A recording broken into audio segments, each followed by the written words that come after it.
오늘 리뷰할 논문은 Inference Time Scaling for Diffusion Models Beyond Scaling Denoising Step 이라는 연구고요. 최근에 NYU, MIT, 구글 연구진들이 발표한 논문입니다. 네, 간단하게 인트로덕션을 소개하자면 첫 번째로 시작하고 싶은 게 잠시만요. 더 비터 리슨 아마 많은 분들이 익숙하실 텐데 리처드 서튼 2019년에 블로그 포스트처럼 올렸던 글이고 결국에 이 내용의 핵심은 우리가 많은 인덕티브 바이어스를 만들고 문제를 우리의 널리지를 기반으로 푼다고 하더라도 역사적으로 바라볼 때 결국 가장 효과적으로 그리고 라지 마진으로 성능을 올렸던 건 컴퓨테이션을 레버리지 하는 방법이었고 우리는 그런 실수를 반복하면 안 된다. 이걸 잊으면 안 된다라는 연구인데요. 주장인데요. 근데 사실 이런 흐름과 마찬가지로 이제 스케일링 로우를 따지는 게 너무 기본적인 연구의 요소가 된 것 같습니다. 예를 들면 특히 생성 모델에서 보면 왼쪽 같은 경우에는 특히 비전 모델에서 AR이나 아니면 뭐 마스크 랭귀지 모델도 있지만 이런 모델들이나 아니면 오른쪽은 디퓨전 트랜스포머에서 가져온 건데 디퓨전 모델이든 AR 모델이든 관계없이 비전 생성 모델에서도 스케일링을 트레이닝 컴퓨터를 키우면서 성능을 올려가는 게 기본적인 흐름이 됐고 또 이러한 뉴럴 스케일링 룰을 잘 따르는 아키텍처를 디자인하는 게 현대 뉴럴 네트워크에서 굉장히 중요한 요소 중 하나가 됐습니다.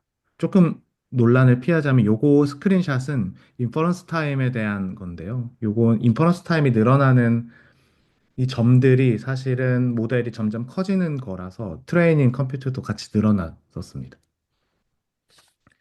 네, 그래서 좀 정리를 하면 어, 큰 규모의 컴퓨트 그리고 모델 사이즈 그리고 데이터 스케일을 이용하는 게 퍼포먼스를 효과적으로 그리고 어떻게 보면 효율적으로 올릴 수 있는 가장 좋은 방법 중 하나였는데요. 근데 문제 중 하나는 이렇게 학습이 끝나고 나면 퍼포먼스가 결정되는 건데 학습 끝나고 나서 내가 컴퓨터를 더 써서 성능을 더 올리고 싶으면 어떻게 하지? 라는 질문에 대한 답을 아직은 완벽하게 하지 못했다는 겁니다. 즉, 내가 컴퓨터 더 쓰고 싶으면 다시 큰 모델을 학습하거나 아니면 작은 모델을 업스케일링해서 다시 학습하거나 하는 방식을 이용하게 되는데 그렇지 않고 학습한 모델의 사이즈가 정해져 있음에도 불구하고 인퍼런스 타임 때 스케일링을 해서 성능을 어떻게 더 올릴 수 있을지에 대한 고민이 굉장히 중요한 시기가 됐고 이미 언어 모델 쪽에서는 많은 고민들이 시작되고 있는 것 같고요. 체인 오브 톳을 바탕으로. 근데 아직은 이미지나 비디오 생성 모델에서는 이런 고민이 없기 때문에 이 연구가 어떻게 보면 첫 시작 같은 느낌의 연구가 됐었습니다.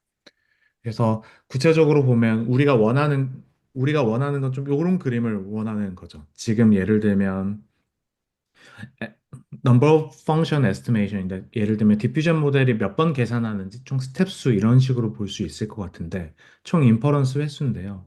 기존 보면 이제 어느 정도 스텝 수를 늘리고 나면 성능이 이렇게 수렴하는 걸 볼 수 있는데 사실 우리가 원하는 건 이렇게 딱 수렴된 성능을 원하지 않고 그냥 NFE를 무한으로 늘리면 성능이 계속 올라가는 걸 원하잖아요.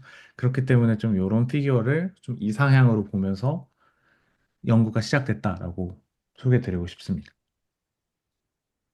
백그라운드 간단하게 소개드리면 여기에 좀 주요 아이디어, 이 논문에서 접근하는 주요 아이디어가 크게 두 개 있는데 첫 번째로는 우리가 디퓨전 모델이나 또는 플로우 모델도 학습하고 나서 우리가 샘플링 할 때는 다양한 방법들이 있지만 디터미니스틱 매핑을 주로 이용합니다. 즉 하나의 노이즈에서 시작해서 하나의 이미지로 가는 패스가 정해져 있고 노이즈가 결정되면 최종 아웃풋도 결정된다라는 기본적인 가정을 하고 있습니다. 그리고 두 번째는 당연히 시드에 따라서 또는 노이즈에 따라서 결과가 달라집니다. 근데 단순히 그냥 결과만 달라지는 게 아니라 사실 흔히 말하는 좋은 시드라는 것들도 있거든요. 즉, 어떤 시드는 되게 결과 잘 나오고, 어떤 시드는 결과 안 나오고, 어떤 프롬프트에서 어떤 시드가 좋고, 어떤 프롬프트에서 어떤 시드가 안 좋고, 이런 게 커뮤니티에 알려질 정도로 생각보다 노이즈에 따라서, 시작점에 따라서 결과물이 달라지기도 합니다. 그래서 이 두 가지 메인 컨셉을 가지고 이 연구에서는 스케일링, 인퍼런스 스케일링을 접근하는데요. 구체적으로 보면 수식이 굉장히 복잡해 보이지만 디퓨전 모델이나 플로우 모델에서는 결국 노이즈에서부터 X가 그냥 그 데이터 옵저베이션 스페이스라고 보면 그 노이즈에서부터 데이터로 가는 조금씩 바꿔주는 건데 그래서 이 DX가 얼마나 바꿔줄 건지를 결정하는 건데 사실 요 스코어 부분이 그냥 모델이 배우는 부분이라고 생각하시면 되고요. 그리고 이 앞에 있는 개수는 좀 복잡해 보이지만 그냥 노이즈가 얼마나 들어갔는지에 따라서 이 DX를 얼만큼 해줄 건지 코이피션트 정도라고 생각하면 됩니다. 즉, 어떤 레벨에서는 조금씩 가는 거고 어떤 레벨에서는 큼직큼직하게 갈 수도 있고요. 근데 이걸 푸는 방법이 결국엔 이렇게 OD 그냥 요거 보면 그 스토캐스틱한 텀이 없죠. 근데 아니면 매 스텝마다 이런 좀 스토캐스틱한 텀을 넣어줘서 얘가 그 브라우니안 모션이라서 노이즈를 섞어주는 부분이라고 생각하면 됩니다. 그래서 디노이징을 할 때마다 노이즈를 조금씩 섞어주던지 아니면 그냥 모델의 예측대로 쭉쭉쭉쭉쭉 데이터를 바꿔주면서 최종적인 아웃풋으로 갈 건지 이렇게 결정하는데 주로 이런 ODE 패스를 요즘엔 많이 사용하고 있습니다. 특히 DDIM 같은 샘플링에서도 뭐 여러 텀들이 있지만 이 랜덤 노이즈를 섞어주는 부분 우리가 날려버리고 디터미니스틱하게 주로 사용하고 있습니다. 그리고 뭐 디퍼런트 노이즈가 뭐 디퍼런트 데이터를 만든다는 건 너무 간단하니까 이건 이 정도만 언급하고 넘어가겠습니다. 사실 이쯤 되면 아마 다들 그러면 이렇게 하면 되겠네라고 생각하실 텐데 아이디어가 굉장히 간단합니다. 즉 그러면 기존에서는 어떻게 했는지 보면 기존에서 인퍼런스 타임 스케일링을 하려면 디퓨전 모델이 그냥 스텝 수를 늘리는 수밖에 없거든요. 예를 들면 데, 노이즈가 0이고 노이즈가 1이고 t는 1이고 아니면 t는 1000이고 데이터가 t는 0이라고 가정하면 이 사이의 간격을 굉장히 잘게 쪼개서 조금씩 디노이징하는 방식으로 계속 인퍼런스 스케일링을 해왔는데 이 테이블은 DDIM 논문에서 가져온 건데 사실 우리가 10스텝 제너레이션, 10스텝을 이용해서 이미지를 생성하는 것보다 당연히 20스텝을 이용해서 그 디노이징하는 간격을 좀 더 촘촘히 쪼개서 생성하는 게 훨씬 더 잘 되거든요. 아니면 50스텝으로 한다든지.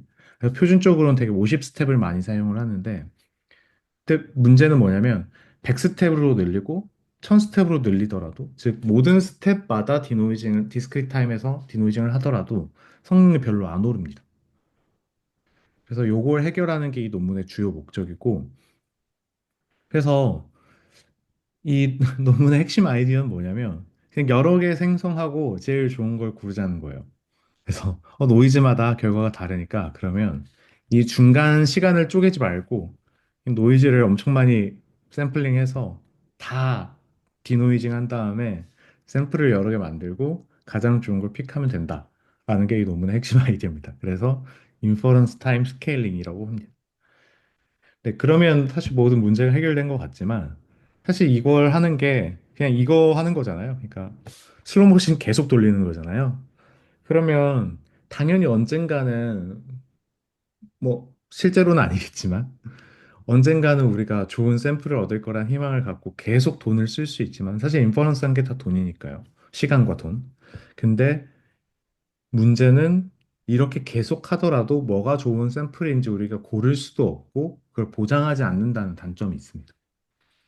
그래서 이 논문에서 제안하는 틀이 하나 있는데 간단하게 베리파이어를 도입하자. 즉 결과가 나오면 결과에 대한 리워드를 또는 리워드 또는 이벨리에이션 모델을 이용해서 이 캔디데이트가 얼마나 좋은지 구드니스를 평가할 수 있는 베리파이어를 놓자라는 게 그냥 핵심 아이디어입니다. 그래서 전체 틀은 이 베리파이어, 디퓨전 모델 그리고 우리가 n개를 샘플했다면 n개 캔디데이트입니다.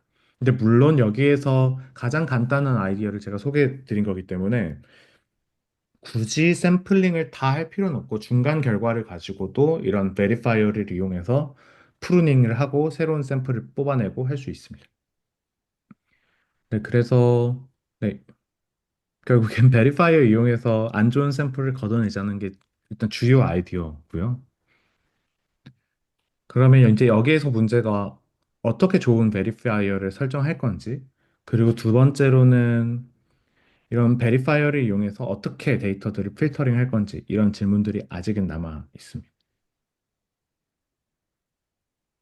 그래서 여기에서 첫 번째로 세니티 체크를 해봤는데 어떻게 하냐면, 혹시 지금까지 질문 있으신가요? 네, 없는 걸로 하고, 네, 첫 번째로는 우리가 랜덤 선치를 할 수 있습니다. 즉, 베스트 오브 n 제너레이션, 즉 n개의 랜덤 노이즈를 쫙 뿌려놓고 다 생성한 다음에 이 중에 가장 간단한 방법, 가장 좋은 방법을, 가장 좋은 샘플을 고르는 걸 랜덤 서치라고 했을 때, 그러면, 베리파이어를 뭐 쓰지라고 생각했는데, 가장 기본적으로 이렇게 해볼 수 있어요. 즉, 예를 들면, 우리가 인셉션 스코어를 옵티마이제이션 할 거야, 아니면 모니터링 할 거야, 아니면 FID를 뭐, 모니터링 할 거야, 라고 가정했을 때, 가장 간단하게는 이걸 우리가 이미 사전에 알고 있다고 가정하고, 얘를 이용해서 랜덤 서치가 작동하는지 볼 수 있습니다. 즉, 인셉션 스코어 같은 경우에는 클래시피케이션 스코어 그 로짓을 이용하기 때문에 다 계산해 볼 수 있습니다. 클래스 컨디셔널 제너레이션이라면 그러면 이미지넷에서 그냥 이미지넷 쭉 생성한 다음에 특정 클래스에 대해서 인셉션 스코어를 이용해서 가장 인셉션 스코어가 높은 애를 픽했을 때 그러면 인셉션 스코어가 얼마나 쭉쭉 올라가는지를 일단 볼 수 있는데요. 당연히 올라가는데 얼마나 잘 올라가는지 수렴을 어느 순간 해버리는지 아니면 쭉 올라가는지 볼 수 있는데 생각보다 이렇게 오라클 베리파이어가 있었을 때 랜덤 서치를 하게 되면 수렴을 그렇게 크게 하지 않고 NFE를 투자함에 따라서 계속 올라가는 걸 볼 수 있습니다. 즉 샘플링하는 샘플 수를 많이 늘리면 늘릴수록 일단은 오라클 베리파이어를 알았을 때 생각보다 스케일링이 되네라는 거를 여기에서 확인을 했습니다. FID는 수렴하는 것 같지만 FID가 거의 1에 가깝기 때문에 거의 이제 더 이상 내려갈 곳이 없는 상황이라고 보시면 될 것 같습니다. 또는 그럼 이제 오라클 퍼포먼스에선 됐으니까 그러면 오라클이 아닌 조금 더 덜 오라클인 베리파이어를 이용해도 되나? 라고 보고 여기에서 이제 디노랑 클립에서 뽑은 특징을 이용해서 한 번 더 계산하는데요. 근데 사실 이게 인셉션 스코어랑 조금 비슷하긴 한데 클립에서도 제로샷 클래시피케이션 스코어 우리가 계산할 수 있고 디노에서도 그 리니어 클래시피케이션 헤드가 사실 있어서 IS는 아니지만 인셉션 스코어는 아니지만 비슷한 로직을 사용을 합니다. 근데 여기에서 보면 클립 제로샷 스코어를 이용했을 때는 이제 어느 정도 인셉션 스코어가 수렴하는 걸 볼 수 있는데 또 디노 리니어 헤드를 이용하면 생각보다 잘 올라갈 수 있는 것도 볼 수 있습니다.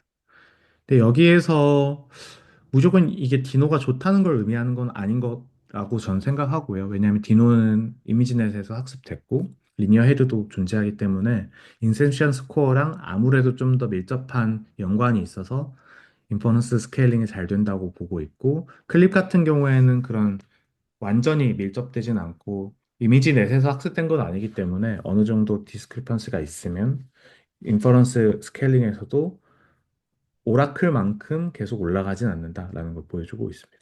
네, 어쨌든 기본적으로 이런 인퍼런스 컴퓨트를 더 이용하고 랜덤 서치를 이용하는 방법도 생각보다 잘 작동을 한다는 거를 1차적으로 확인을 합니다. 요거 제가 아까 말씀드린 걸 슬라이드가 있는데 제가 말로 떼었습니다. 같은 걸 의미하고 있고요. 근데 문제 중 하나는 이렇게 랜덤 서치를 이용하면 전체 스페이스에서 막 찾다 보니까 베리파이어 해킹이라는 걸 할 수 있습니다. 즉, 우리가 쓰는 베리파이어에는 잘 되는 걸 찾아버렸는데 그게 충분히 일반화가 안 될 수 있습니다. 그런 경우에는 우리가 일반화가 안 되는 경우에서는 레귤러라이제이션은 당연히 이용을 해야 될 텐데요. 지금도 보면 IS는 쭉쭉 올라가는데 뭐 FID는 다시 엄청 이렇게 올라가는 걸 볼 수 있죠. 되게 이런 경우가 프리시전이 계속 올라가지만 리콜이 계속 떨어지고 있을 때 이런 일이 일어나는데 즉 이렇게 인퍼런스 컴퓨터를 막 이용하면 결국에 좋은 샘플을 딱 하나 찾는데 그게 거의 비슷하다는 거예요. 그러면 샘플의 다양성은 점점 떨어지고 그냥 뭔가 이 매트릭에는 좋은 샘플만 계속 골라지는 현상들이 일어나게 됩니다. 그래서 여기서 추가로 제안하는 게 그럼 좀 레귤러라이제이션을 추가한 서치 방법을 이용하자라고 하면서 제로 오더 서치 그리고 서치 오버 패스라는 방법도 함께 제안을 하고 있습니다. 그래서 제로 오더 서치 같은 경우에는 사실 그렇게 복잡한 알고리즘은 아니고요.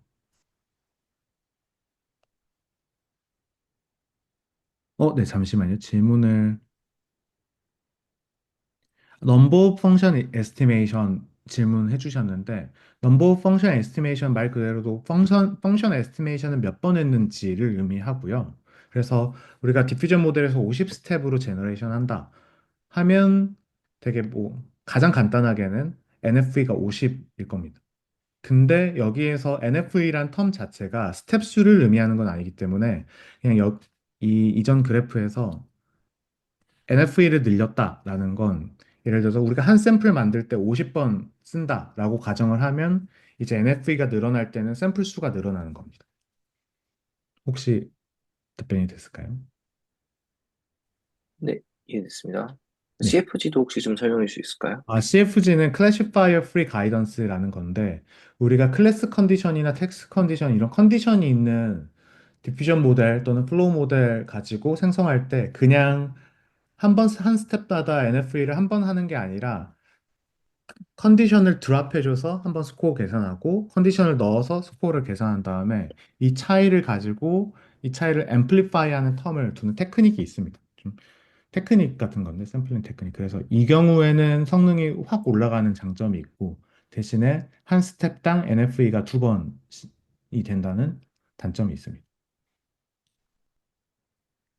그리고 그럼 아까 그 전 슬라이드에서 그 CFG를 이제 같이 비교를 했는데 이게 어떤 의미를 가지고 있는 건지 약간 이해가 안 돼서 여쭤본 거거든요. CFG가 커지면요. CFG 스케일이 커지면 기본적으로 어느 정도까지는 성능이 올라간다고 보면 될 것 같습니다. 그래서 CFG를 쓰는 하이퍼 파라미터라고 보시면 될 것 같아요. 네. 네, 감사합니다. 요거를 너무 자세히 설명하면 이 논문이랑 너무 벗어나기 때문에 그리고 좀 디퓨전에서는 조금 기본적인 내용이라 요 정도만 설명하고 넘어가겠습니다. 그리고 네, 오라클 베리파이어랑 셀프 슈퍼바이스드 베리파이어는 오라클 베리파이어는 말 그대로 오라클이잖아요. 그래서 우리가 지금 여기에서 인셉션 스코어를 보고 있는데 베리파이어로 인셉션 스코어를 쓰는 거예요. 그게 오라클 베리파이어고 그렇기 때문에 이 그래프 위에서는 오라클 베리파이어, 즉 우리가 모니터링하고 있는 매트릭을 가지고 뭔가를 하는 게 비현실적이지만 이 성능이 도달할 수 있는 가장 이상적인 방향이라고 가정을 하는 겁니다. 네, 셀프 슈퍼바이스드 베리파이어를 이용하는 경우에는 우리가 인셉션 스코어를 보지만 이 인셉션 스코어를 쓰지는 않고 다른 모델이죠, 어쨌든.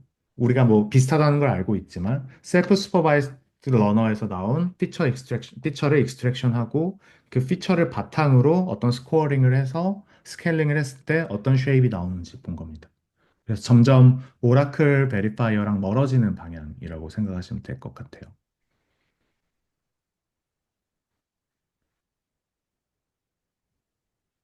네, 혹시 답변이 미흡했다면 채팅으로 남겨주세요. 네. 그래서 사실 제로 오더 서치는 되게 복잡해 보이는데 그렇게 복잡하진 않고요. 제가 간단하게 그림으로 설명을 드리면 이걸 읽어보시면 더 빠르겠지만 어떤 노이즈에서 시작해서 일단 이 주변의 노이즈를 주변으로 네이버후드에서 노이즈를 뽑습니다. 그리고 그냥 이걸 다 샘플링을 해요. 그 다음에 우리가 베리파이어를 이용해서 가장 좋은 걸 하나 픽할 수 있겠죠. 그 다음에 이걸 계속 반복하는 겁니다. 그러면 여기에서 뽑았던 노이즈가 되게 좋은 노이즈였으니까 이 주변에서 한 번 더 노이즈 샘플링을 합니다.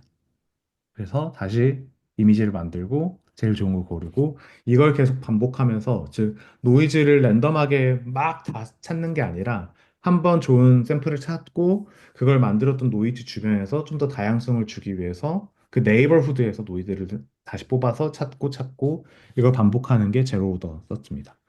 제로 오더 옵티마이제이션이랑 되게 비슷해서 제로 오더 서치라고 이름을 붙이는 것 같습니다.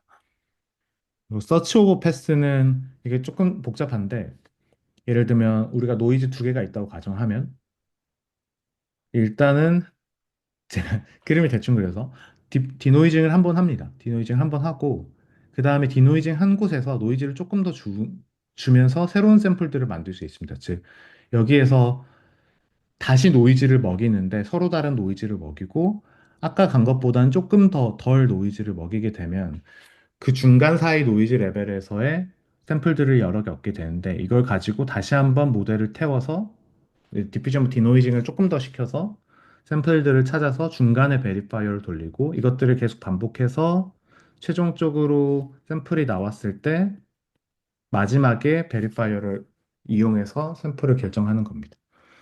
아까랑 거의 똑같은데요. 사실 차이점은 기존에는 이미지를 다 뽑아놓고 그 위에서 베리파이어를 돌렸다는 점이고 서치 오버 패스는 그 디노이징하는 중간 결과에 베리파이어를 적용해서 좋은 노이즈들을 찾아간다는 차이점이 있습니다.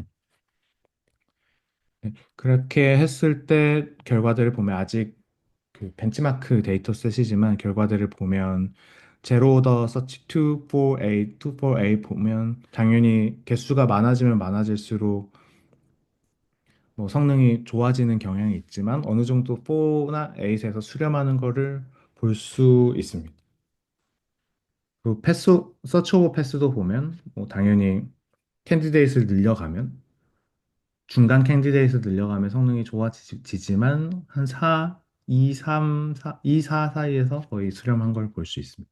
그래서 어쨌든 얘네들도 되게 좋은 성능을 보여주고 있고 FID가 올라가는 걸 보면 아까보단 확실히 덜한 결과를 볼 수 있습니다. 근데 요거 같은 경우에는 많이 떨어지는 거, 일반화가 잘 되는 것 같지만 성능이 아직까지는 4 정도기 때문에 FID 측면에선 성능이 그렇게 좋지는 않다고 볼 수 있을 것 같아요. 네. 그래서 이런 이제 어떻게 보면 POC 결과, 벤치마크에서 POC 결과를 바탕으로 텍스트 투 이미지에도 바로 적용을 해봅니다.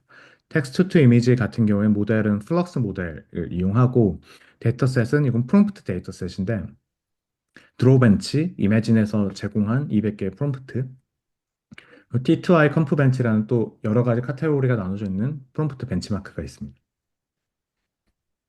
그리고 모델은 요 모델 썼고 베리파이어는 에스테틱 스코어 프레딕션 하는 모델, 아니면 클립 스코어 계산할 수도 있고, 아니면 그 휴먼 프리퍼런스 바탕으로 학습된 이미지 리워드라는 그 베리파이어 이밸류에이션 모델을 쓸 수도 있고, 아니면 이 세 가지의 랭킹을 평균 내서 베리파이어 앙상블이라는 것도 만들 수 있습니다. 그래서 이밸류에이션 매트릭은 이렇게 좀 봤다고 하고 있고요. 특히 이밸류에이션 매트릭 보시면 베리파이어 스코어를 매저할 수도 있는데 아니면 그냥 멀티모달 랭귀지 모델을 이용해서 프롬프트 오리지널리티, 비주얼 퀄리티 아니면 인터널 컨시스턴시 아니면 이모셔널 레저넌스가 얼마나 되는지를 뭐 제미나이한테 물어봐서 그 스코어를 쓸 수도 있습니다. 그래서 결과를 보면 이 왼쪽 세 개가 그 스텝 수를 늘린 거고, 이 오른쪽 세 개가 스텝 수는 고정하되 인퍼런스 타입 대 NFA를 늘린 건데요. 보면 스텝 수를 늘리면 얼마나 블러한지 아니면 전체 구조는 유지하면서 얼마나 완성도가 있는지가 달라지는데, 이렇게 NFE를 늘려가면서 서치를 해주면 되게 다양한 샘플들도 나오면서 좀 되게 좋은 샘플들을 얻어갈 수 있습니다. 보면 여기에서 시작하면 이거 프롬프트가 이렇게 저널리스트들한테 이렇게 발표하는 고양인데 지금 조금 어색했지만 NFE를 늘려가면 이렇게 정말 우리가 원하는 이미지를 얻어낼 수 있습니다. 네, 그리고 그러면 이제 베리파이어마다 성능이 어떻게 달라지는지도 되게 중요한데 사실 이 베리파이어 셀렉션이 되게 중요합니다. 예를 들면 에스테틱 스코어를 옵티마이제이션 하게 되면 에스테틱 스코어는 당연히 올라가는데 클립 스코어는 떨어지는 경향이 있고 클립 스코어도 마찬가지거든요. 근데 이미지 리워드 같은 경우에는 이미지 리워드가 미친 듯이 올라가는데 나머진 그렇게 올라가진 않아도 보면 떨어지지도 않죠. 그리고 베리파이어 앙상블 이용하면 이렇게 잘 균형 맞춰서 올라가는 걸 볼 수 있습니다. 그래서 생각보다 어떤 베리파이어를 설정하는지에 따라서 성능이 달라질 수 있다라는 걸 보여주고 부작용이 없는 좋은 베리파이어를 선택하는 게 굉장히 중요하다라는 걸 여기에서 좀 시사해주고 있고요. 네, 여기 그리고 이제 알고리즘별로도 평가를 해보는데 사실 정량적인 결과는 랜덤 서치가 잘 나오거든요. 근데 제로 오더 서치를 해도 결과 거의 컴패러블하게 나오는 상황입니다. 그리고 패스 오버 서치 오브 패스 하더라도 결과가 되게 비슷하게 나옵니다. 네, 그렇다고 합니다. 근데 여기에서는 랜덤 서치를 이용하면 그래도 베리파이어 해킹이 계속 나올 수 있기 때문에 메인으로는 제로 오더 서치를 이용한 거라고 저는 이해했습니다. 근데 랜덤 서치도 브록에 보면 결과들이 많기 때문에 되게 서치 오버 패스는 사실 거의 사용하지 않고 랜덤 서치나 아니면 제로 오더 서치를 이용하는 거로 저는 이해하고 있습니다. 네, 이것도 그 베리파이어 앙상블 이용하면 랜덤 서치 했을 때 잘 된다라는 걸 보여주고 있고요. 네, 요것도 뭐 비슷한 결과들 이미지 로어드 베리파이 했을 때 가장 잘 되더라. 그리고 생각보다 다양한 이게 T2I 컴프벤츠가 복잡한 프로mpt인데도 생각보다 퍼포먼스가 잘 나오더라 라는 걸 이용 보여주고 있습니다. 네, 여기에서 보면 에스테틱 스코어를 쓰면 뭐 결과가 안 좋거든요. 오히려 떨어지기도 하는데 그냥 이 짝대기 하나 있는 게 그냥 베이스라인 그냥 샘플링 했을 때 결과인데 오히려 떨어지는 경우도 있습니다. 어려운 태스크에서는. 왜냐면 사실 컬러를 잘 보는지 복잡한 컬러, 예를 들면 초록색 곰 이런 걸 만드는 건 에스테틱 스코어가 잘 잡지 못하기 때문에 이런 경우에서는 이런 복잡한 태스크에 대해서는 이미지 리워드 같이 휴먼 프리퍼런스, 특히 텍스트 얼라이먼트나 아니면 에스테틱을 둘 다 보는 프리퍼런스로 학습된 이런 이벨루에이션 모델을 쓰는 게 중요하다라는 걸 좀 보여주고 있고요. 그러면 이런 방법들이 포스트 트레이닝한 모델들이랑도 잘 컴패터블 한지도 확인해 볼 수 있는데요. 그래서 그냥 SDXL에 DPU를 붙였던 모델에 서치를 붙이더라도 성능이 좋아진다 정도는 보여주고 있습니다. 그래서 이렇게 프리퍼런스 옵티마이제이션 하더라도 그냥 모델에 그렇게 큰 상관없이 잘 작동하더라라는 걸 보여주고 있습니다. 그리고 이것도 마지막으로 이렇게 좋은 결과들 나온다라는 걸 보여주고 있습니다.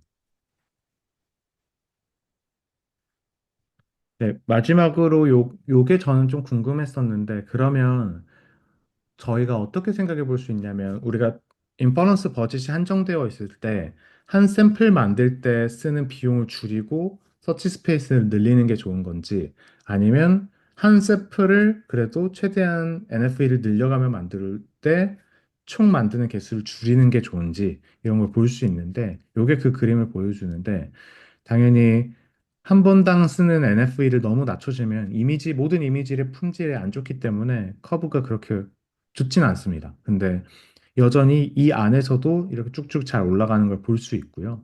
근데 당연히 좋은 트레이드 오프를 찾아야 되고 인퍼런스 코스트가 무한이라면 한 샘플 만들 때 계산을 최대한 많이 사용하는 게 좋지만 한 25 이상이 되면 초과가 되면 한 50에서부터는 거의 유사한 성능들을 보여주고 있습니다. 물론 얘가 이렇게 되겠지만 그래서 한 NFE가 50 정도만 되면 충분히 쓸만하고 차이는 점점 줄어든다라는 걸 보여주고 있습니다.